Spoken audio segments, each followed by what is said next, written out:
Hello, welcome to my channel అండి. నేను మీ విజయవాడ అబ్బాయిని. ఏంటంటే కేదార్నాథ్లో బండి మీద కనిపిస్తాను అనుకున్నారా? అదేం లేదండి. రిషికేష్ నుంచి కేదార్నాథ్కి నేను బండి మీద వచ్చాను. అది ఎందుకు వచ్చాను అనేది మీకు చెప్తాను. యాక్చువల్లీ నా ఫ్లైట్ రావడం డిలే అయ్యింది. నాకు బస్సెస్ లేట్ అయిపోయినాయి. నెక్స్ట్ డే హెలికాప్టర్ బుకింగ్ ఉందండి. అది మిస్ అయిపోతుందని చెప్పి రిషికేష్ నుంచి నేను కౌరిగుండ్కి వెహికల్లో వచ్చేసానండి, 2 వీలర్ రెంట్కి తీసుకొని. ఇంకా ఎర్లీ మార్నింగ్ రెడీ అయిపోయి హెలీప్యాడ్ లొకేషన్కి వచ్చేసానండి. ఈ లొకేషన్ ప్రాసెస్ ఏంటనేది మీకు చూపిస్తాను. ముందుగా కింద ఉన్న కౌంటర్లో మనం చెక్ ఇన్ అవ్వాలి. మనం చెక్ ఇన్ అయిన తర్వాత 1 అవర్కి హాఫ్ అన్ అవర్కి మనకి బోర్డింగ్ పాసెస్ ఇస్తారండి. ఇదంతా వెయిటింగ్ రూము. టికెట్ కాస్ట్ వచ్చి 6500 అండి. తర్వాత 80 కేజెస్ లిమిట్. 80 కేజెస్ దాటితే పర్ కేజీకి 150 ఎక్స్ట్రా అండి. ఇంకా మా బోర్డింగ్ పాసెస్ వచ్చేసాయండి. ఇంకా మేము హెలికాప్టర్ ఎక్కేసాము. ఇంకా హెలికాప్టర్లోంచి మీకు లొకేషన్ మొత్తం చూపిస్తాను ఫ్రెండ్స్, చూడండి.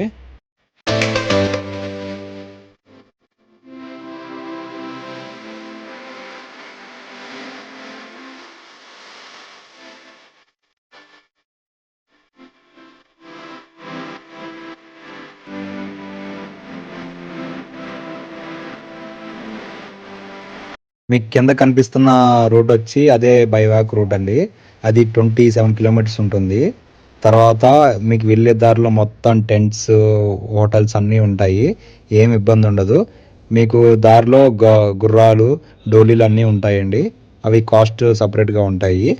హెలికాప్టర్ ఎక్కిన జస్ట్ 7 మినిట్స్లో పైకి వచ్చేసామండి. అదే బై వాక్ అయితే దగ్గర దగ్గర ఒక 13-14 అవర్స్ పడుతుంది ఫ్రెండ్స్.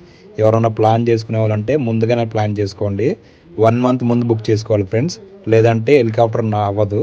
మీకు ఏమైనా డౌట్స్ ఉంటే నాకు కామెంట్లో మెసేజ్ చేయండి, నేను అందరికీ రిప్లై ఇస్తాను. ఇంకా కేదార్నాథ్లో ల్యాండ్ అయిపోయామండి. ఇదేనండి కేదార్నాథ్ ల్యాండ్ పాయింట్.